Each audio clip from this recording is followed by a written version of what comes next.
tal? Estamos en otra edición más de la guía podcast para los interesados y absortos en King Crimson.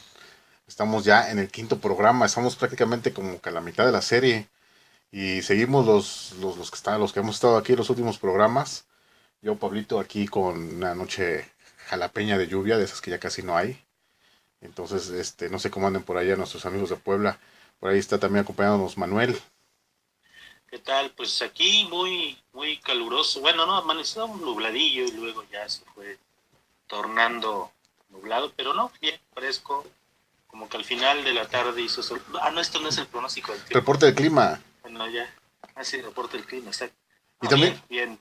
también está el Todo bien, bajero. gracias. Acá pasó un ¿Qué tal? camión, creo. No, No, era yo, güey. Ah, ok. Él también desde tierras poblanas simulando la vieja Inglaterra. el huachicolero mayor. Con el clima. Sí. También aquí estamos haciendo negocios. Perfecto. Pues vamos a entrar de lleno a un tema medio escabroso porque tenemos prueba en audio de que el bajero decía que esa pinche época no me gusta casi. Pues lo dije más educadamente, pero no es que no me guste, pero Lo odio. no es como mi no es como mi época favorita, pero vamos a darle chance. Ándale pues. ¿Y pero qué creen? Vamos a comenzar este programa con la cápsula de Hablándole al Viento, la cual nos presenta nuestra amiga Rose, hablándonos un poco de eso que sucedió entre que el disco Red salió al público y observamos esa latencia de casi 6 años o de 6 años de la banda, que a muchos se les hizo la definitiva, antes de que reapareciera nuevamente. ¿Qué pasó en esos años con los integrantes de King Crimson? O en ese entonces ex integrantes de King Crimson. Vamos a escuchar. En 1974, Fripp había anunciado que King Crimson desaparecía para siempre.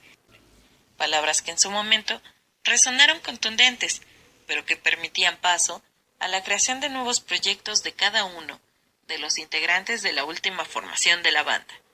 Bruford formó junto con Wheaton la superbanda UK y tuvo sus primeras aproximaciones para formar su propia banda de jazz. David Cross se inclinó también al jazz. John Wheaton posteriormente trabajó en Asia y otros proyectos con grandes músicos. El líder del grupo no fue la excepción.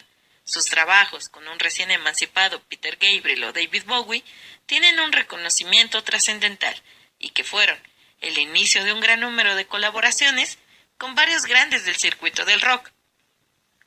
Pero también creaba sus propios proyectos personales como Exposure, League of Gentlemen y un trabajo sublime con Brian Eno y sus atmósferas combinadas con sus Freepertronics. A pesar de ello, nadie estaba preparado para lo que venía en los 80s.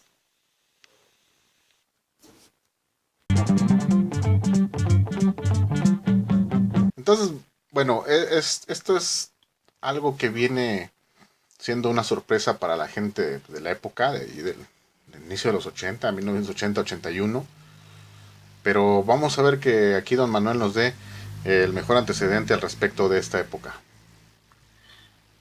Yo, bueno, Sí, tú. pues, ¿cuál será el mejor antecedente? Híjole, difícil, ¿no? De saber por dónde empezar, porque esta es una época, yo creo que, digamos, es una especie como de Dream Team, por decirlo así, de grandes músicos en el rock, en el pop, de una gran formación también, y que compite muchísimo con la formación anterior de donde estaba John Lennon.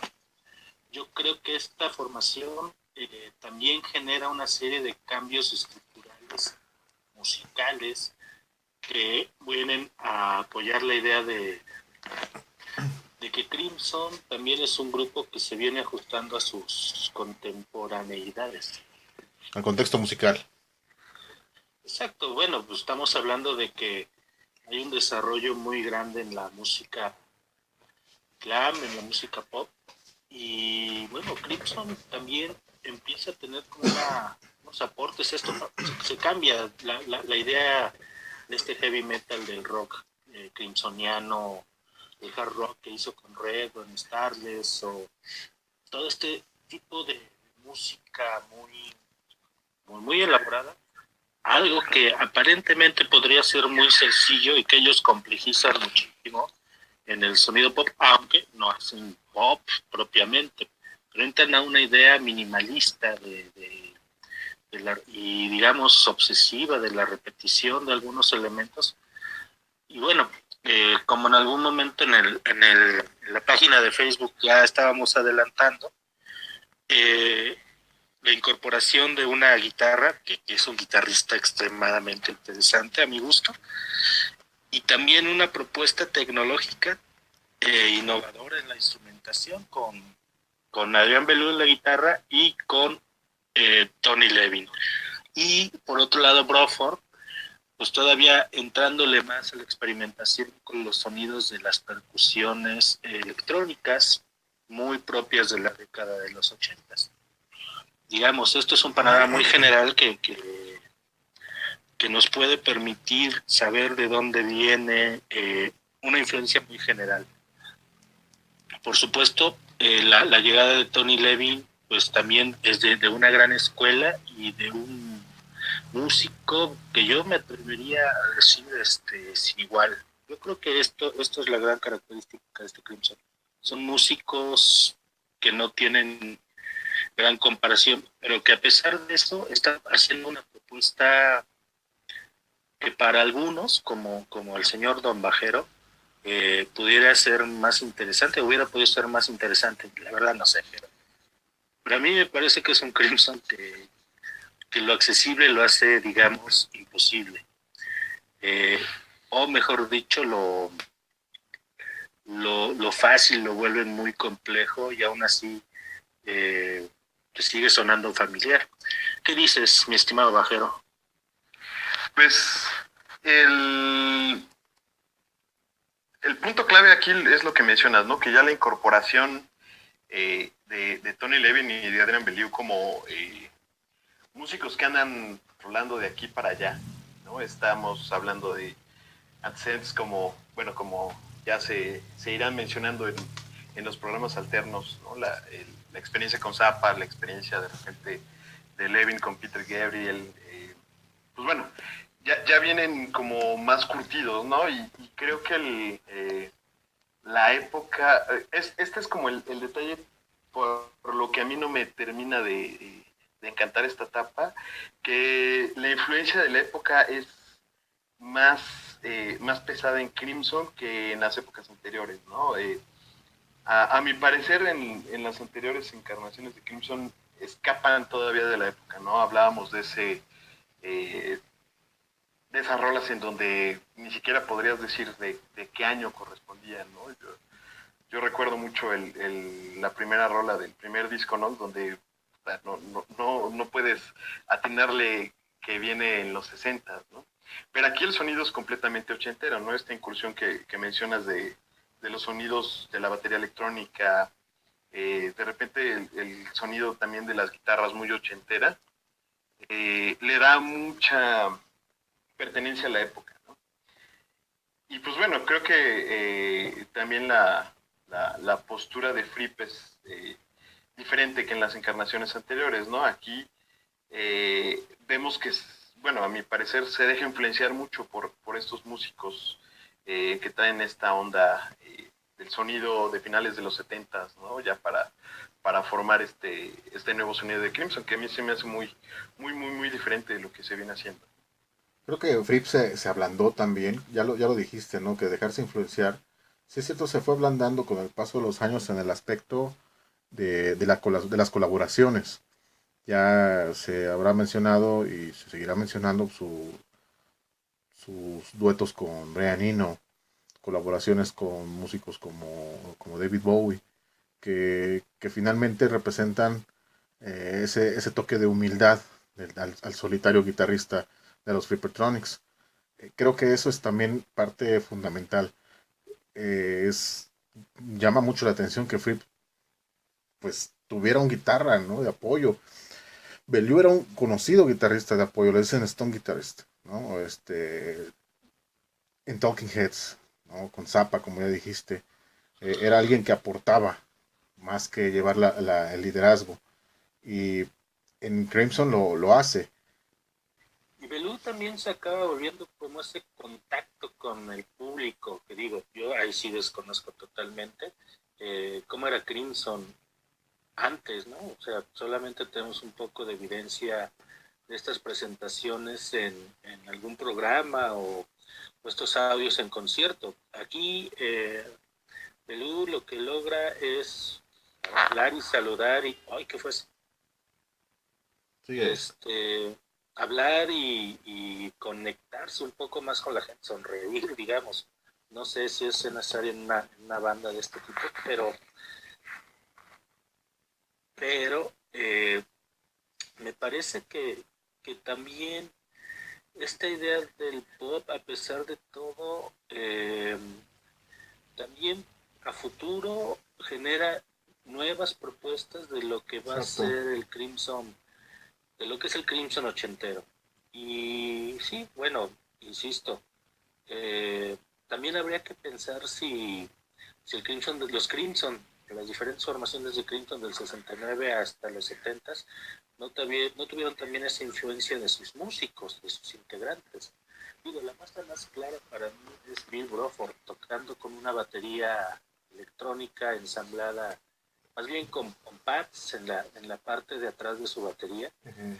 eh, cosa que no se había visto antes, ¿no? Está tratando de modernizar estos sonidos que había dejado Jerry Newell y que él había heredado. Y de repente empieza a tocar cosas mucho, pues eso, mucho más procesadas electrónicamente. Ajá, bueno, antes de entrar a esa parte de los sonidos, que son como una parte clave de esta alineación de los ochentas, ahorita lo que estabas mencionando a mí me hace pensar en una idea más comercial de Crimson, ¿no? O sea, el incorporar incluso un frontman que es muy carismático, ¿no? O sea, no sé, de las grabaciones en vivo que yo he escuchado de las alineaciones anteriores, sí parece un Crimson muy parco en la presencia, ¿no? No hay como alguien, como tú mencionabas, un rostro sonriente, ¿no? Exacto. Y aquí ya vemos que incluso hasta la misma presentación en las presentaciones en vivo se ven muy estilizadas, ¿no? Incluso hasta la misma indumentaria, los colores, ¿no? Hasta los colores de los instrumentos, ¿no? Recuerdo un Tony Levin usando un Stingray amarillo, ¿no? Ropas así con colores de estos 80s, Rosa mexicano.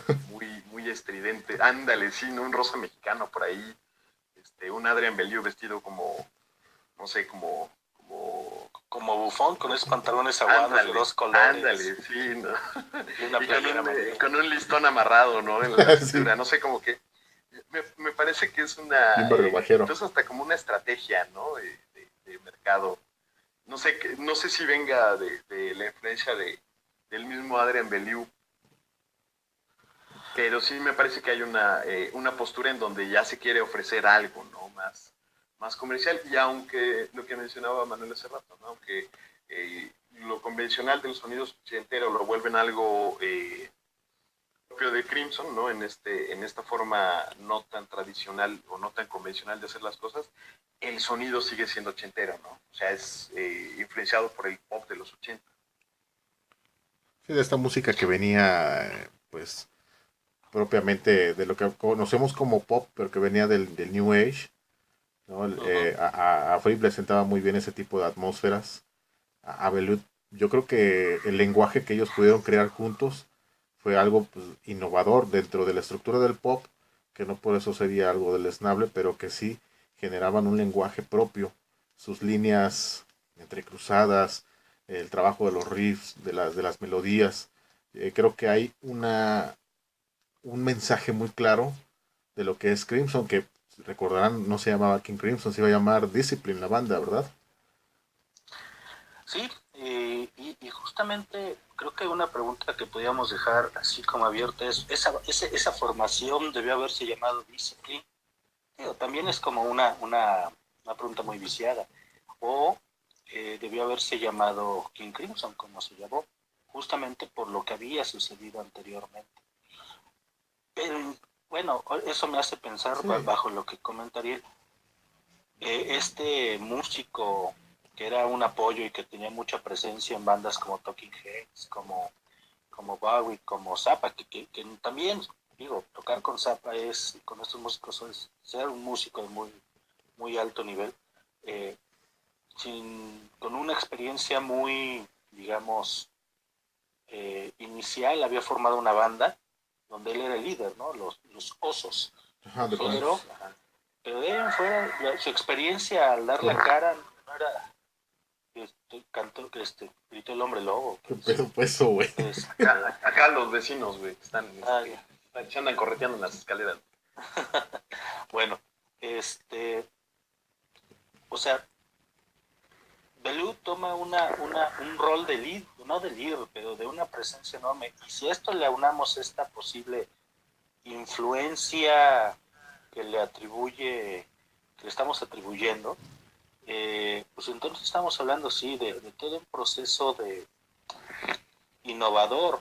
Hay que acordarnos de otra cosa. Tenemos a un bajista que es que es un bajista por El excelencia, estrella. un modelo a seguir y también una estrella, por supuesto, ¿no? O sea, toca con Lennon, que digamos es como lo más accesible que podemos conocer de él, o con Peter Gabriel. Pero también eh, presenta una serie de instrumentos extraños o incluso los combina al tocar el teclado y el bajo. Y con Adrian Belew, que había sido nombrado como el guitarrista experimental o el guitarrista más innovador durante varios años. Los sonidos que hace Sí. Belew, y ahí sí les recomiendo que vean un video de él que se llama Electronic Guitar, que está por ahí Ya lo subieron en a las YouTube. redes. Sí, ya está ahí arriba. Es muy interesante cómo logra hacer estos efectos de elefante o el rinoceronte que viene en su disco y el Big Electric Cat de sus discos, pues, de sus presentaciones Solitario. como solista y, y toda la serie de sonidos que hacen que una guitarra suene como no nos habíamos esperado que pudiera haber sonado. Se habla de grandes guitarristas en la historia del rock que innovaron. Eh, Hendrix, Clapton, Jimmy Page, Van Halen. Belut está en un lugar distinto junto con Fripp. O sea, son guitarristas que nunca van a entrar en los 10 primeros mejores guitarristas del mundo. Pero lo que hacen ellos no lo hace nadie. O sea, lo hace... Si acaso lo más que he logrado escuchar es... A Fripp he escuchado que pueden emular sus solos de guitarra, pero no con ese timbre, porque también Fripp le entra a la revolución sonora, primero con la Revox, con sus Frippertronics, que eso, digamos, merece menciones aparte, sino también con procesadores de guitarra con los sintetizadores de guitarra que se usaban muy poco y que usaban muy pocos guitarristas también, porque son aparatos difíciles de controlar. Me acuerdo que por ahí debe de haber un Roland GR1 que es único y que me parece que hasta la fecha Robert Fripp lo sigue utilizando. Creo que es de la época de los 80s. Y también una guitarra diferente a las Gibson que venía utilizando. La verdad ahorita no recuerdo la marca de esa guitarra. Belú también. Fernández, ¿no? Hernández, ¿no? No, las Es la de Fernández son Belú. de los 80s. Son de los 80s. Pero también hay otra cosa ahí que me parece importante mencionar y es el uso del sustain que ya había venido Ajá. probando en Larkstone Sin Aspic En Fracture en también. unas rolas previas, incluso en Circus, en la última pieza, se escucha por ahí un solo muy sostenido, una nota muy sostenida, de Fripp, y que pareciera que tanto Fripp como Belú respetan sus propios sonidos, pero al mismo tiempo buscan en estos entrecruzamientos hacer que las guitarras sean similares. Aunque claro, técnicamente los sonidos de cada guitarra van a ser diferentes por los tipos de pastilla que utilizan. El stick de Levin también se vuelve un sonido muy peculiar, las cuerdas están más pegadas a los trastes, y eso también provoca que se puedan lograr mucho más cosas, incluso muy basadas en la repetición. Sí, en las estructuras Y repetitivas. bueno, no, díganme. No, no, nada más hablaba de eso, ¿no? De las estructuras minimalistas que venían a la Philip Glass, retomando a Steve Reich, que pues son también síntoma de la época, de la música experimental. Y yo creo que más a Steve Reich, porque eh, también la música, digamos, minimalista ¿cómo se llama? De Philip Glass, aunque tiende a ser un poquito oscura, no es tan densa como... Y aparte, otra cosa que es un detalle importante, trabajan los sonidos percutivos los dos, las dos guitarras, Ujú. aunque se salgan de compás y luego empaten más adelante, pero sin distorsionadores o sin un uso exagerado de los distorsionadores en varias piezas, ¿no? Desde el principio, desde las canciones de Discipline, en las de Beat y en las de Rezo Par Perfecto. Sí, pues creo que estás hablando precisamente de lo que da gran parte del sonido de este Crimson, ¿no? Incluso la pregunta que ponías en el aire hace rato, ¿debió de haber sido la banda Discipline o era King Crimson? Yo igual me quedo con la duda, ¿no? Porque está un sonido completamente diferente.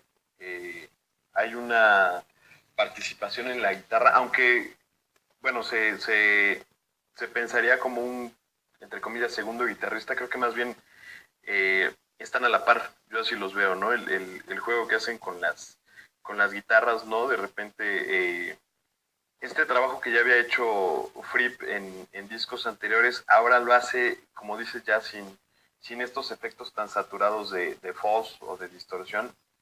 Y se van haciendo juegos de arpegios entre las dos liras que de repente dan la impresión de ser contrapunto, pero bueno, son más bien como compases que se van cruzando, se van encontrando. Se alejan y se Y mueven eso ya va a totalmente. definir también el sonido posterior, ¿no? Ya es como las cosas que se van agregando al sonido de Crimson, ¿no? Es como un ente que se va nutriendo de estos elementos.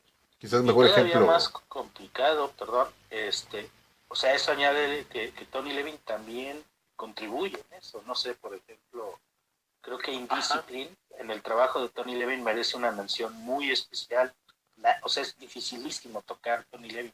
Él está tocando dos que serán compases diferentes Sí. en el bajo, ¿no? O sea, son dos melodías que Mm. contrastan muchísimo. O sea, requiere un nivel de concentración. Digo que solamente Tony Levin he visto que puede hacer. Y Sí, de entonces hecho, suena que son muchísimos instrumentos, muchísimos. Ujú. ajá, sí, eso es como un elemento muy importante, ¿no? El papel que tiene Levin en la banda, ¿no? En los discos anteriores, pues bueno, son bajistas, ¿no? Los que están, a excepción de Boss Borrell, que es como el que le dijeron, no, ahora le toca así y vámonos. Aquí ya la incursión de Levin es ir más allá del bajista convencional, ¿no? O sea, no es este bajeo tan frenético como en las alineaciones anteriores, sino más bien un sonido que ya escapa de lo convencional al bajo, ¿no? Incluso el rol del stick ya es como fusionar un timbre de bajo con un timbre de guitarra, ¿no? El hacer armonías agudas mientras va haciendo otro ritmo con la mano izquierda en los graves. Entonces es como decías, ¿no? Ya no son solamente dos guitarras y el bajo, sino que son muchos instrumentos que van haciendo distintos roles, ¿no? Incluso también con los mismos soundscapes de Fripp, ¿no? Que ya hace las funciones de los pads de un teclado, por ejemplo, de esa época de los 80s, ¿no? Entonces estamos viendo una alineación de cuatro, pero que realmente hacen el ruido como de 6 personas, ¿no? En la clásica alineación sesentera, ¿no?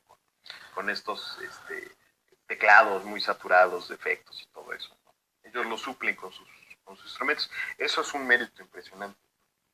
Igual también Bruford, ¿no? Con esta incursión en los pads electrónicos, en donde ya tiene muchísimos recursos como para hacer este sonido ochentero, pero con una complejidad tremenda, ¿no? Yo creo que sí, y que incluso, bueno, hablemos de Bruford, que también creo que lo estamos dejando un poquito de lado. Eh, de entrada, todo Crimson empieza a hacer que los instrumentos o un grupo de rock o de pop suenen muy diferente, ¿no? Y parte del mérito es que tanto Levin hace que su guitarra, su bajo no suena bajo, Fripp con su sonido tan peculiar suena otra cosa, pero que incluso empieza a tocar notas más agudas en los solos y en varios riffs. Y Belú que hace que esa guitarra sea muy difícil de imitar y que suene a... No, yo lo más que he visto es que un teclado imita lo más posible al sonido de Belú, no una guitarra. Y Bruford, que Bruford también creo que tiene la peculiaridad en esta formación de salir de su rol de baterista también. Deja de ser ese baterista convencional y genera una cantidad de melodías que son muy perceptibles. Entonces estamos hablando de esta idea de la anarquía de Fripp muy, muy clara, donde las estamos haciendo 6 melodías, como dices tú, ¿no? Incluso a veces 7, no sé, por ejemplo, también hay que recordar que Belú es muy multiinstrumentista y que también toca la batería en algunas piezas y permite que Bruford se tome el rol de Muir totalmente, ¿no? Sí, Waiting Man. Haciendo ruido, riéndose, jugando con todo lo que está haciendo, de repente regresar y hacer lo que se le pegue la gana con esa batería. Sí, Y cosas que, entonces, perdón, sí, ya que lo mencionas, pues se puede escuchar en la canción de Discipline, todo este conjunto, ¿no? Esa especie de mini ensamble repleto de sonidos, Elephant Talk, Waiting Man, te decía también, que creo que condensan, hacen que nos demos cuenta que otro de los méritos de King Crimson en esta época es que los tres discos llevan esa misma ideología, esa misma manera de hacer las cosas sin sonar repetitivos, ¿no? Sí, son tres discos que pareciera que se los aventaron así de jalón los tres, ¿no? Traen Exacto. el mismo sonido, la, la misma apuesta, ¿no? Por este sonido ochentero llevado a otros lugares, a otros límites. salvo con sus excepciones, ¿no? Sí, la particularidad de estos discos para mí es que no se clavan en un solo sonido, aunque los tres discos tengan un sonido muy único de esta época de Crimson. En los mismos tracks vemos que hay infinidad de diversidad, ¿no? O sea, vemos hasta unas baladas muy pop, ¿no? Con letras muy pop también. Mate Kudasai. Mate Kudasai, por ejemplo, ¿no? Esta que mencionabas, Waiting Man, ¿no? Son piezas hasta que rozan un poquito lo meloso con esta voz aguda de Bellew y que de repente entran a cosas como tan bizarras como, no sé, Indiscipline, rolas como Neurótica, cosas ya muy diversas, Requiem, por ejemplo, ¿no? Que están con estos soundscapes ya con un papel protagónico dentro de Crimson. Ah, bueno, para ese Entonces creo tipo que en el tercer disco, ¿no? Dig Me, por ejemplo, que es un sonido Claro. industrial, ¿no? Lleno de soundscapes. Industria también es una rola muy interesante en el sentido. La última parte, digamos, la mitad del disco de Tres de un Perfecto Par, es muy peculiar, ¿no? Salvo Larson Sinaspi, que empieza con un solo brutal, que recuerda mucho el trabajo de Larson Sinaspi parte 1 y un poco lo que se había hecho con el trabajo de Fracture, ¿no? Sí, también. sí, y que bueno, particularmente ya que estamos hasta ese disco, el a mí en particular, y que sigo sobre lo mismo de que no es mi alineación favorita o mi época favorita.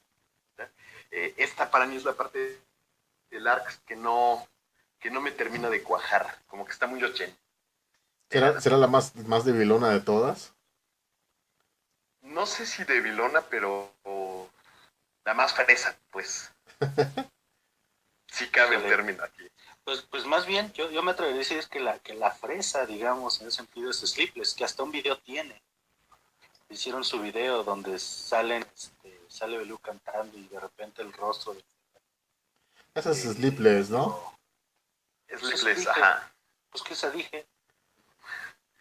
Bueno, pero me refería a la... Clark Tonks, ¿no? Bueno, me refería a las distintas versiones del Arc Stonks. Esta me parece la más fresa. O la fresa, más bien la fresa. La Larks fresa. Que empieza con un solo, que te digo, me parece impresionante, la parte en medio donde están jugando otra vez Flip y Belú de manera muy, muy rica. Y también con una batería muy floja, muy sólida, pero muy floja de Broford, ¿no? Como básica, ¿no? Sí, pero aquí es donde puedes ver justamente el trabajo de Fripp en la guitarra. Son unos solos llenos de fuzz, llenos de efecto. Y también unos sonidos de Belú que a veces, digamos, bajo estas estéticas convencionales de lo que es la música y el ruido o los sonidos, Belú tendería a hacer más estos sonidos, ¿no? Usa mucho el feedback, también de una manera magistral. Ahora me voy a regresar en Tela con Gigi, ¿no? Ajá. Utiliza muy bien, conoce muy bien su amplificador, este Roland Jazz Chorus legendario, que también usó Fripp en los 80s, y que le permite hacer esos sonidos que cuando dejó de usar ese amplificador jamás volvió a repetir estos efectos tan interesantes que hacía, que incluso los hizo con Talking Heads, por ejemplo. Y bueno, y Fripp, insisto, empieza a tener un timbre y un sonido que en Indiscipline se vuelve extremadamente extraño y agresivo, incluso hasta, ¿cómo podemos decirlo?, pastoso, como lo dicen los guitarristas, no suena tan análogo, suena bastante digital su sonido, ¿no? Sí, hay en mucho general, espacio, el sonido de todos, ¿no? En esta encarnación. Uh-huh. Y eso, digamos, a ti, Bajero, ¿te gusta o no te gusta? ¿O te asusta? Híjoles, pues quizá me asuste. No, de repente yo siento que está, obviamente lo escuché estos discos hace mucho tiempo y ahora que tuve oportunidad de volverlos a escuchar, me parece un sonido de repente muy saturado en cuanto al manejo de los efectos, aunque de repente no suenen tan atascadas las guitarras, ¿no? Como con estos efectos tradicionales. Incluso el que el mismo stick tenga este tipo de efectos, ¿no? Las percusiones tengan este tipo de efectos. A mí me parece un poquito que se abusa, pero bueno, es también propio de la época de los 80, ¿no?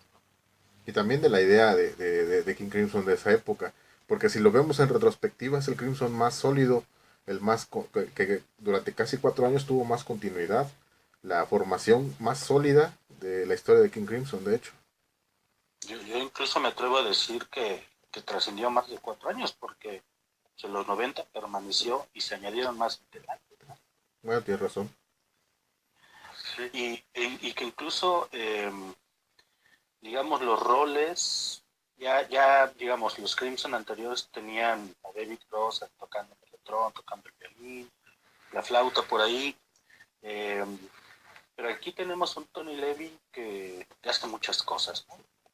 Toca el bajo, toca un stick, posteriormente incorpora el cello, el contrabajo eléctrico o tololoche eléctrico.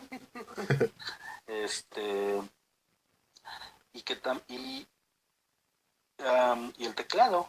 Levin funge como ese músico que da color, ¿no?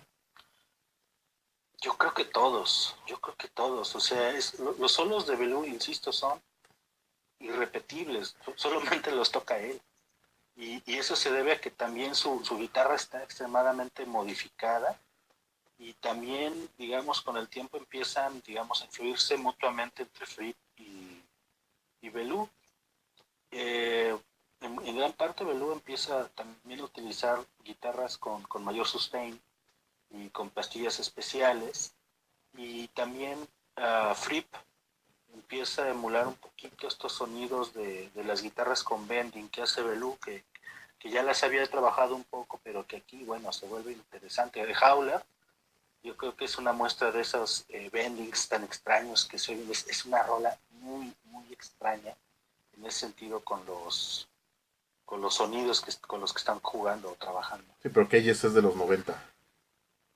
De Howler, no. Ah, Howler, creo que habías dicho Jaula. ¿Cuál Howler? Ajá, yo también oí Cage, ajá, que te refieres No, de a Howler. The Howler, Ajá, Yo estoy hablando en aullador. inglés, Sócrates. Perdón. Hablando de eso, yo le llamo al trío of a Perfect Pair, le llamo un perfecto par de tres. Bueno. Tú dices que tres de un, ¿qué? Perfecto par. Tres No, un par no. perfecto, ¿no? Bueno, o lo llamamos justo como se presentaban en los conciertos de justamente de esa gira, donde cuando sacaban una rola del disco de Beat y ponían un fondo azul. Si era una rola de Discipline, ponían un disco rojo. Y también, ahorita que decimos rojo, las versiones que empiezan a tocar de rolas anteriores también adquieren un sello muy característico. Red, por ejemplo, los adornos que hace Bellew con estos armónicos que hacen la guitarra, hace una pieza muy interesante. Y también ¿cómo se llama? Larkstone Synastic parte 2 son dos piezas muy... La tocaban padrísima en esa época de los 80. Larkstone Sí, 2. se ve muy diferente. Sí. Sí, a mí me encantaba esa versión. Gracias, Vaquero. Y bueno, de ahí ya se desmayó. Sí, bueno. No, aquí estoy. Está dormido. Se dio un tortazo ahí. No, aquí me estoy instruyendo con sus comentarios. Sí, como no le gustó, está haciendo puchero. Ándale. Es lo que sonó. Pucherote. Exacto. Pero bueno, o sea, yo creo, ahí sí disiento un poco, la influencia de Crimson es sí por los músicos, pero también por el ambiente que había en la música de los 80s. Otros grupos importantes de la época también cambian ese sonido. The Who, los Stones, ¿cómo se llama esto? Queen. El mismo Gabriel, ¿no? El mismo Gabriel. Sí. Ajá, todos esos sonidos medios tropicalones. Dice Fripp que fue Bellew el que los empezó a meter. Que los empezó a meter esa experimentación, ¿no? Ese tipo de música que hacen beat. El juego de percusiones de Bruford también fueron muy influyentes en la época. Con todo y que Crimson no eran precisamente la banda más popular del momento. No entendí lo de la banda más popular del momento. Más popular. Yo me quedé en lo tropical. Sí, la influencia que tuvo Crimson en Chicoche, Chicoche, La Crisis. Exacto. En los predios sus teclados. Yo creo que más bien aquí es al revés. Es una influencia de afuera hacia ellos, ¿no? Que no. Hacia la banda. Sí, bueno, era lo que yo comentaba al principio, ¿no? Que es el Crimson que más se ha dejado influenciar por la época, a mi parecer. Sí, tal vez sí. Sí, estoy de acuerdo. Están. Pero también al mismo tiempo regresan la propuesta, ¿no? A ver, aquí viene todo este sonido poperón. Ustedes han hecho estas cosas, a ver. Pero nosotros les regresamos esto para que vean que se puede hacer todavía más de lo que están haciendo, ¿no? En ese sentido se vuelve como un revire muy interesante. Plasmar esta música tan, sí, en ese sentido tan accesible. No sé, Tela Hon Jinjit, por ejemplo, es una rola que la puedes hasta bailar, ¿no? Alguna vez vi al bajero bailando en un Sabor. parque famoso de acá de Puebla. Sí, no, se subió al camión también a tocarla. Y Bueno, pues es muy pegajosa esa rola y al mismo tiempo es Sí, no te culpo, vaquero. dificilísima. No te culpo, Sí, sí, vaquero. sí. Eh, entonces, sí, creo que hay una serie de altibajos. Y creo que este disco amarillo, digámosle así, el último de los 80, es un disco flojo. Tiene muchos Uh, altibajos. Es muy interesante la segunda parte, pero previo a las rolas densas de mayor influencia de Free, eh, se vuelve bastante flojito. O Mate Kudasai, que es una rola preciosa, muy melosa, pues también es una cosa ahí que recicló Robert Fripp de su tiempo con el disco Exposure, ¿no? uh-huh. Que también platicábamos de Este, este disco de Fripp con Summers, Andy uh-huh, Summers, uh-huh, donde prácticamente está tocando Neurótica en el iAdvance sí, Masked. ajá, Sí, claro. de hecho Es la misma es un rola. disco que suena a esa influencia, ¿no? Entre Belú y Fripp, ¿no? O la Liga de los Caballeros, escuchen También. esta que se llama Oh Mr. Fripp. Está haciendo la melodía frame by frame, la parte rápida del acompañamiento que hace Que es el propio Fripp, ¿no? con Adrian Belú. Sí, sí. Uh-huh. Digo, no está mal, finalmente son sus piezas y puede ser lo que sea, pero también creo que les digo, ya había una influencia previa, o sea, el Mate Kudasai es un blues, digámoslo así, un poco extraño, pero donde ahí no hay presencia ni de Levin, ni de Broford, ni de Belú, y ya está esta rola opera Ah, es de de Fripp. esas rolas poperas. ¿Se acuerdan de Man with an Open Heart? Que Ajá, la sí, presencia de también Levin es es cabroncísima, una, ¿eh? una balada ochentera, ¿no? Pero con el sonido Crimson. Sí, eso me encanta. Ese Model Man. Sí, de hecho son Ándale. como los discos en donde lo puedes poner en una cena romántica y nadie se queja, ¿no? Los únicos discos de Crimson que los puedes poner en público. En el camión. Sí, pero quizá también como para entrarle a otro terreno, no sé qué opinen por ahí de las Las letras de letras, es esta, que bueno, porque es de lo que esta también quería, encarnación. lo que quería hablar de las letras. Pinches letras extravagantes del Belugas. Este, sí, eh, no, juega con el idioma incluso. Juega con el idioma y también puede jugar desde lo más minimalista hasta lo más Pues es muy dada. escabroso, sí, o muy cuidada, ¿no? Como Mate Kudasai, o Tela Junji, que hace juegos de palabras que nadie entiende hasta que hay una traducción de eso, ¿no? Elephant Talk, Eh, Elephant Talk me parece una dadaísta. pieza así, totalmente minimal, ¿no? Juega con el Ujú. abecedario hasta cierto punto, hasta la E, de la A a la E, punto. Pero Mate Kudasai es una letra muy rebuscadita y que a veces también creo que le dan mayor peso a la instrumentación, Sí, sí, sí. a las letras. Incluso hay gente que no le gustan las letras de Belú. No Es el mames, el único 1%. músico de Crimson que está haciendo letras, que está tocando y cantando y escribiendo. Ahora, bueno, habrá contrastes entre eso y otros vocales, como dice Ariel, tiene todas las razones, es la única voz aguda o más alta que ha estado en Crimson, pero no es una voz mala, que incluso tiene una influencia muy interesante también de la época, de David Byrne, Sí. que me hace recordar mucho su voz, la forma en que modula de tonos de que van de abajo hacia arriba, Incluso la, la, y que la también tiene excentricidad de las letras, ¿eh? Es muy David Byrne.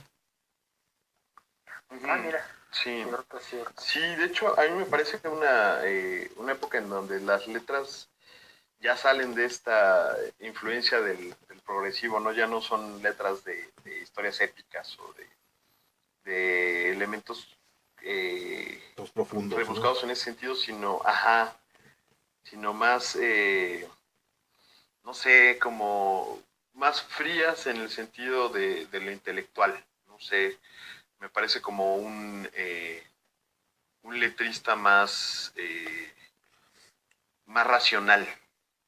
No sé, incluso como me da la impresión que la misma estructura musical se vuelve más fría, más racional y va con el mismo sentido de las letras, ¿no? Unas letras más pensadas, más... Eso es más neutral, ¿no? Para hacer las letras, creo. Ajá, pareciera como incluso que las letras también es una forma de jugar con las estructuras. Exacto, es Igual musical. como los juegos de la guitarra o los juegos de las percusiones con el stick. Sí, es No sé, cierto. me da esa impresión que las letras tienen esa línea. Son acentos. Claro, pero esos acentos también contrastan como una melodía más dentro de toda la complejidad de ejecución de los instrumentos. O sea, lo que están tocando no es nada fácil y aparte eso añádele la voz a esa melodía del instrumento más la voz a la melodía de la voz, se vuelve un trabajo muy complejo. El trabajo de Lu en ese sentido creo que es muy trascendente. Y sí, bueno, las letras te digo, yo creo que hay gente que no les gustan tanto, que sí van muy rebuscadas, que digamos también obedecen como a esa época.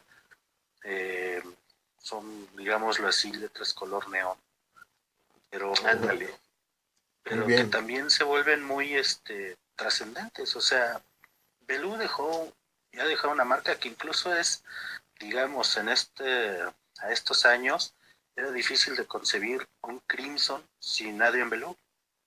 Sí, se volvió No, imprescindible. no llores, Pablo, no llores. Ya hay buenas noticias. Sí, sí, yo sé, pero me entra el sentimiento que quieres que haga. No, no, nada. Bueno, pero eso, y digo, sí, creo que a pesar de esta formación de cuatro tan importante, también habría que recordar una cosa. La formación de Crimson, en su mayor carga, siempre fue inglesa. En los 80 Ajá. también tenemos una carga, digamos, norteamericana con un peso muy fuerte. Micha y Micha. Pues, Micha y Sí, Micha, ya dos y dos, exactamente. ¿no? Y con músicos muy experimentados, aunque Adrian Belú era, yo creo que el más jovencito de todos ellos. Sí, Bien, Pablo, me encantó tu intervención. lo sé, güey, Sí. lo sé. Así lo voy a Ya dejar, se está cabrón. Sí, no, durmiendo. yo tampoco estoy seguro de las edades, pero quizá en experiencia de, de música, creo que Beliu pasó mucho tiempo también como en un trabajo personal, ¿no? De pulir su propio sonido, ¿no? Él se estuvo dedicando mucho tiempo a buscar hacer un sonido de la guitarra que nadie tuviera, ¿no? Y su mayor preocupación era no sonar como alguien. Y en cambio, pues bueno, vemos un Fripp que acaba de pasar por una inmensa eh, ronda con muchos grupos y artistas, ¿no? También vemos a un Levin que, bueno, ya había grabado infinidad de discos con muchas personas, ¿no? Y que, bueno, a pesar de eso, que todos vienen con esta experiencia, yo siento que los tres, Bruford, Levin y Fripp, son los que más se nutren de Belú. A mí me parece que Belú es el miembro más influyente en toda la banda. Yo creo que es producto de esta ensimismamiento de su forma de tocar, ¿no? No sé A ver, ustedes qué Pablo. piensen Sí, de eso. A ver, se abre Pablo, di mucho. algo. Se abre mucho King Crimson gracias a Adrian Belew. No nada más en el aspecto comercial como ya lo manejamos. También en ese concepto interno de los músicos. Creo que también les da cierta vivacidad, les da cierto... A los ingleses, a Fripp y a Bruford los suelta bastante. O sea, no sé cuántas veces has visto en los videos de los 80 andarse riendo Bruford y Fripp, Ajá. ¿no? Esa actitud tan relajada que también les permite que musicalmente sean sueltos y sean propositivos en maneras que a lo mejor ellos no habían pensado.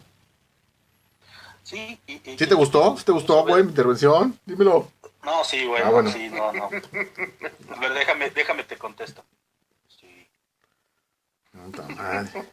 Este, creo que sí es muy atinado lo que comentas. Eh, Gracias. y aparte es interesante porque Belú sigue probando cosas nuevas. Es decir, este trabajo que en serio recomiendo mucho que lo revisen, que presenten en este video, con su guitarra y todas las modificaciones que le hace a las guitarras. O sea, en realidad es como dice el bajero, hay mucho trabajo de pulimiento. Y Bruford, que se veía como muy en un sonido muy peculiar ya, muy suyo, permite en los 80s que en realidad puedas distinguir 4 ejercicios diferentes en cada extremidad de lo que está haciendo Bill Bruford. Desde lo que hace en la mano izquierda, la mano derecha y en ambos pies, parecen melodías diferentes, parece que su cerebro se divide en 4 y este es un trabajo, aunque se dice que se hace mucho en las baterías, pocos bateristas pueden hacer lo que hace Bruford. Ninguno de ellos es el músico más rápido. No. Ninguno es el mejor. Tal vez habría que pensar si Levin alguna vez lo han puesto en esa categoría, pero todos tienen características que nadie tiene, y creo que ahí sí, Bajero, necesitas dar una mención especial al trabajo de Levin. Ya lo habías mencionado, él pone la nota, o él dice que pone la nata donde a poco se les... La nata donde va el pan. La nata en la telera. Pero bueno, digamos, tú has escuchado desde el bajista de los Tres Tristes Tigres hasta... Ándale. Lo estudias. Exacto. Hasta el mismo Levin, ¿no? Hasta el mismo Tony Levin. ¿Dónde pones tú a Levin dentro de esta gran gama de grandes bajistas? Que aparte es una época gloriosa, digámoslo, de los 80s con los bajistas. Sí, bueno, estamos hablando que en esa época ya el bajo había pasado a ser un instrumento solista, ¿no? O sea, ya Jaco Pastorius había hecho tremendas cosas, ¿no? James Jamerson ya también había revolucionado el sonido del bajo, ¿no? Por ahí también estaba Stanley Clark, o sea, grandes bajistas, pero quizá la característica muy particular de Tony Levin, yo creo que se la da el volverse un músico de sesión. O sea, más allá de ser un músico de una sola banda y que esté en conciertos, él se dedicó más a las colaboraciones en estudio, ¿no? Incluso vemos ahí lo que ya habías mencionado, ¿no? Su paso con John Lennon, ¿no? Su paso con Peter Gabriel, que hasta la fecha, ¿no? Entonces, no es un bajista aquí con unas técnicas impresionantes o el más veloz, sino más bien es el que para mí es el que mejor sabe acomodar las notas, ¿no? Y él mismo lo habla, ¿no?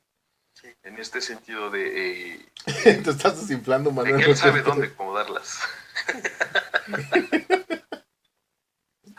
Bueno, hay un pequeño albur de... Sí, bueno, no. Está pelón, su pelón. Sí. No, y creo que él dedica más sus esfuerzos precisamente a hacer más con menos.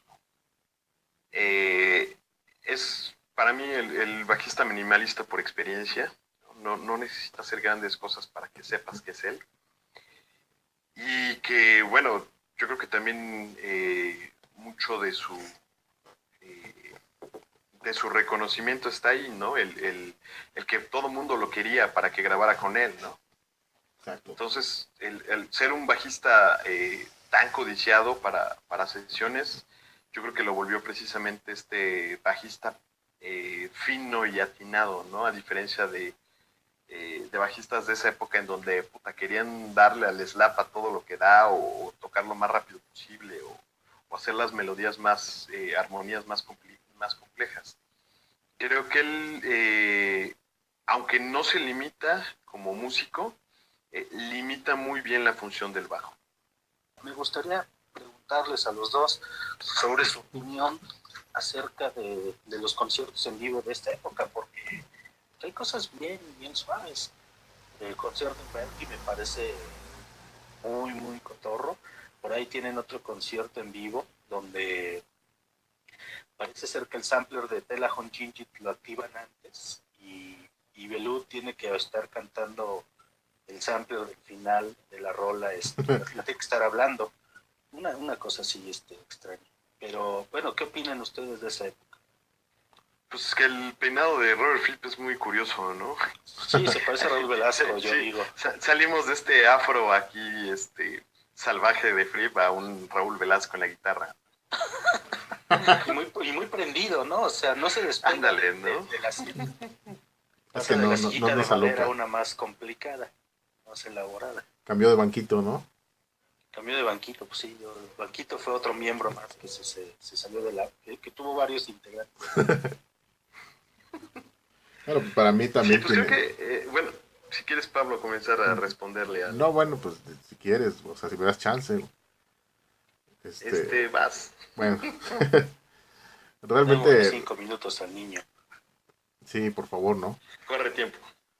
Realmente las versiones, los conciertos, que también es una época muy bien documentada, los conciertos tenían pocas variantes, es la verdad. La improvisación iba más bien en los intros o en los outros de las canciones, donde se daban vuelo, sobre todo Bruford y Fripp. Creo que también es una buena muestra de que el concepto de Soundscape, vaya, el concepto de Frippertronic estaba pasando al de Soundscape, con las atmósferas de Fripp. Estaba muy clavado en ese aspecto. Lo podías ver más en los conciertos que los discos en estudio. Y me parece una de las épocas, no solamente mejor documentadas, sino también más profesionalmente grabadas. Es raro encontrar malas grabaciones de esta época. Incluso el primer concierto que hubo de ellos, como llamados Discipline, en el Moles Club, es el único que tiene un sonido medio pésimo. De allí en fuera todo suena bastante bien, los registros de la época, y son bastante interesantes, porque a veces escuchas a Bellew dándose vuelo en la batería, a veces escuchas a Bruford sacándose unas percusiones un poquito más suavezonas, sobre todo en The Shelter Sky, que es del primer disco de Discipline. Las versiones en vivo llegan a ser muy, muy padres, a mí me gustan mucho, y bueno, creo que era la banda en vivo perfecta. Ya. Sí, bueno, a mí me da esa misma impresión, ¿no? Que Pablo, creo que aquí se preocupan mucho por la limpieza del sonido. Me parece que las grabaciones en vivo son más pulidas en cuanto a sus sonidos, menos arrebatadas, a excepción de Bellew. Bueno, está como siempre la esencia de las improvisaciones en vivo, y aún así estas improvisaciones a mí me parecen que son muy cuidadas, muy mesuradas, no hay como tanta explosión como en la encarnación anterior, ¿no? Que estamos viendo un Crimson que a mí me parece muy salvaje. Aquí es un Crimson muy como bañadito, rasurado, incluso hasta las mismas improvisaciones tienen para mí esa característica. Hasta con talquito en las pompitas. Ajá. Pero también es curioso, o sea, esa forma tan precisa de terminar las piezas en vivo, digo que es una característica única de prácticamente de esta época, también, y estas rolas tan cuidadas también dan la impresión de que están muy relajados. O sea, la forma en que se están entendiendo Fripp y Bellew en las guitarras es impresionante, y aparte, pues Bellew, y aparte cantar y tocar, está bailando. Entonces, sí, lo que dicen, o sea, también me parece, sí, muy documentado, pero al mismo tiempo es una banda que confían plenamente en los otros. Incluso hay ediciones donde se notan los errores, donde alguien o entra después o alguien se atrasa, el mismo Fripp, y se alcanza y no pasa absolutamente nada. O sea, a menos que tengas muy buen oído y te sepas muy bien las rolas, sabes en qué le están regando. Pero ellos se alcanzan y se empatan. Tienes razón, Tienes razón ahí. En el Absent Lovers, el disco doble de los 80, de los conciertos, Se notan como 3, 4 errores en las canciones. Sí, en Tela Junjinjik es muy común. Tenía que ir a la par de la grabación. Sí, porque... ¿Qué? No, nada, sigue, sigue. Sí, yo creo que también tiene que ver mucho con la estructura de las mismas piezas, ¿no? Creo que, por ejemplo, si vemos las improvisaciones que salen del disco de Starless o del disco de Lark Stonks, las mismas estructuras de las rolas permite salirse mucho más, Sí. ¿no? Aquí me parece que la influencia, entre comillas, popera de esta alineación hace que las rolas sean un poquito más como exactas, no sé, por así decirlo. Y creo que eso hace que las improvisaciones sean un poquito más controladas, por así decirlo. Son mínimas. Ajá, sí, sí, sí. Sí, de hecho, pues acuérdense en Earthbound y bueno, en las presentaciones de Crimson se presentaban rolas completas improvisadas. Uh-huh. Aquí es muy poco lo que hacen en cuanto a una improvisación libre. Con No Warning es lo que más o menos usan con los Soundscapes, Sí. con los Flippertronics, perdón. Y cada quien va contribuyendo al inicio de las presentaciones, al parecer. Así Y de es. ahí hay muy poca improvisación, están, como dices tú, muy estructurados, muy cuadraditos, pero pues eso, perfectamente sincronizados. Sí. Bien, Pablo, bien, me gusta que lo conozcas. Bueno, pues yo creo que también esto ya nos va dando pauta para darle fin a esta plática que me agradó mucho, que fuimos más que por disco, nos fuimos por los conceptos musicales, que si bien favorece un chingo el hecho de que haya sido un sonido muy similar en 3 discos, cuyas experimentaciones dieron pie a también la madurez de los músicos individualmente. Creo que eso también nos demuestra la plática que acabamos de tener, que el Crimson de esa época era bastante sólido en sus búsquedas, en sus composiciones, y que también tuvo pues relativamente una corta vida, pero que significó mucho para lo que vendría años después. Así que bueno, si tienen algo más que platicarnos, hablen ahora o callen para Pues siempre. justamente eso, creo que el final de King Crimson en esta época no se cantó, no se anunció, No. solamente dejaron de presentarse, se incorporaron a otros proyectos. Fripp se casa yo creo que es una influencia bastante interesante y poco mencionada, Toya Wilcox. Sí. Creo que hay una influencia de ella en cuanto al New Wave. Y, y bueno, Tony Levin pues también se va de gira con Peter Gabriel, pues, con Peter quien más Gabriel, ajá. está tocando. Y también empieza a hacer sus proyectos personales. Broford pues también continúa su trabajo cada vez más cercano al jazz. Y Belú pues finalmente también empieza a trabajar un poco más con The Beatles, pero también ya mucho más encaminado y dirigido a hacer insisto, la cara amable de King Crimson. Y empieza y sigue experimentando. Y bueno, Levin ni se diga, ¿no? Nos viene a presentar también los Sticky Fingers. Uh-huh. Belú empieza a hacer un cambio y empieza a trabajar con las Fender Stratocaster modificadas.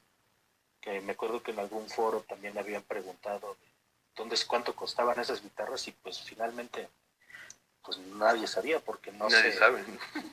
porque se las modificó, o Ahí sea, y hay que tener una plática sobre esta formación y este trabajo con los perros de Belú, que es muy interesante. Y con la de Fripp, que entra con nuevas guitarras también y que dan un sonido muy potente. Muy bien. Señor Bajero, ¿algo más que mencionar? Pues bueno, como mencionaba desde el principio, no es, no es la alineación. Bueno, la alineación sí, quizá más bien los discos. Cabrón. Perdón. Los discos no son los más. Los que más escucho, por así decirlo.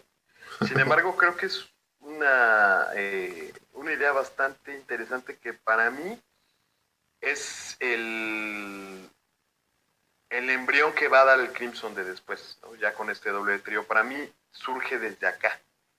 El doble trío, que bueno, no sale nadie de esta alineación de 4. Creo que es donde ya se amaciza el sonido que viene desde los 80. De hecho, es A la primera reserva vez de lo que digan ustedes, ¿no? es la primera vez que Crimson suma, ¿no? Así es, en vez de restar. Prácticamente. Bueno, pues así es como despedimos esta etapa tan interesante de Crimson, este quinto programa. Los demás programas van a poder consultarlos justo aquí en la pantalla que están viendo en YouTube. Les vamos a dar los links a los otros 4 programas para que, si apenas nos están escuchando, puedan contextualizarse en todas las burradas que hemos estado hablando. Por cierto, hay Twitter también. Ah, sí. Entonces síganos en Twitter, la guía podcast, así se llama. Vamos a pegar la liga también ahí en el tubo para que la estén videando. En la caja de descripción está nuestra página de Facebook, que no manchen, está bien buena porque todos los días se anda actualizando, casi todos los días. Contextualiza de lo que hablamos en estos programas, en estos podcasts. Y bueno, también síganos en Twitter porque también tiene sus contenidos propios. Así de fregones somos. Hay Y una bueno, sección de chistes de Pablo, wow. que está buenísima. Son Polo, pero acá modernizado, ¿no? Y sí, nada de stand-up. Pero bueno, así nos despedimos. Entonces, nos escuchamos a la siguiente, en la guía podcast para los interesados y absortos en King Crimson. Se toman su chocolatote. Adiós. Ya están hermanos en Crimson. Adiós. Adiós. Adiós. Ya me voy, ya fui.